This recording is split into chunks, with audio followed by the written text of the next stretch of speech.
Hey there, it's time to make some more Excel videos. Now we're going to be using Excel 2010 for these videos because since I've made the last ones, I've gotten an upgrade to Excel. I'll try to explain how to do Excel 2007 as I go. So the first question we're going to be doing is 11.1 number 13, and you can see that I've already got my tab labeled down here, 11.1 number 13, and my spreadsheet labeled Excel Chapter 11 Tucky. All right, now the first question that the data asks is, it talks about how basically these data sets are measurements of the velocity of rounds fired from a 155 millimeter gun. Okay, so they're trying to measure the speed of the bullet as it leaves right here.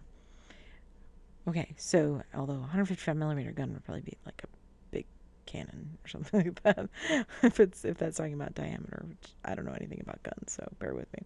Anyway, why are these matched pairs data? Well, they are matched pairs data. So the question is why? Which is not the question I answered before. So why are these matched pairs data? It's because each observation is one bullet, and the two different numbers that go with it are simply two different devices used to measure the speed of that one bullet. In other words, both of these numbers are dependent upon the actual bullet, and both of these numbers are dependent upon that actual bullet, and so on. Right? Okay, so then it says for part B,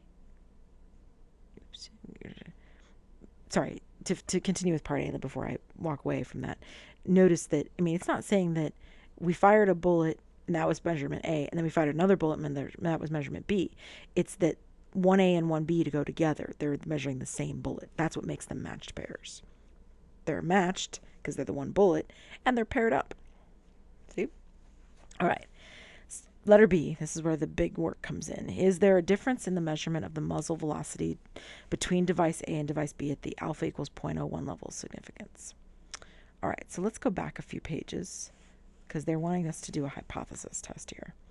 So we are definitely doing which test? Well, they just want to know if there's a difference. So this is what we're testing. Is mu d equal to 0 or not? All right, so that's step 1. There we go. Okay. Step 2, you want your alpha. So let me put that in there. And I know I'm doing this slightly different than I did for before in chapter 10, but that's okay. A little bit different. All right, so we want our level of significance, which our level of significance for that particular problem was 0.01. So 0.01. You can go back and look at it. It's in the book. All right, step 3. You need a test statistic. Oops. That was my fault. There we go. All right, so we need this guy right here. This guy right here. That d bar over SD over the square root of n. So what I did was, I don't know if you caught it, but I went to all this trouble. I found the differences for each one. And what I did was I took A minus B, A minus B, A minus B for each one of them. I honestly just dragged it down right there.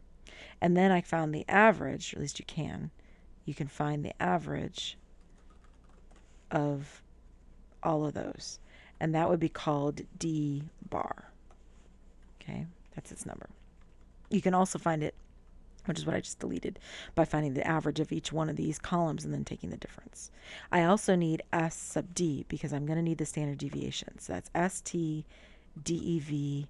Okay, now old school Excel, that'd be where you do it and you just put in your data. But I've got new Excel, so I say STDEV.S, close parentheses, or open parentheses, of those numbers. There we go.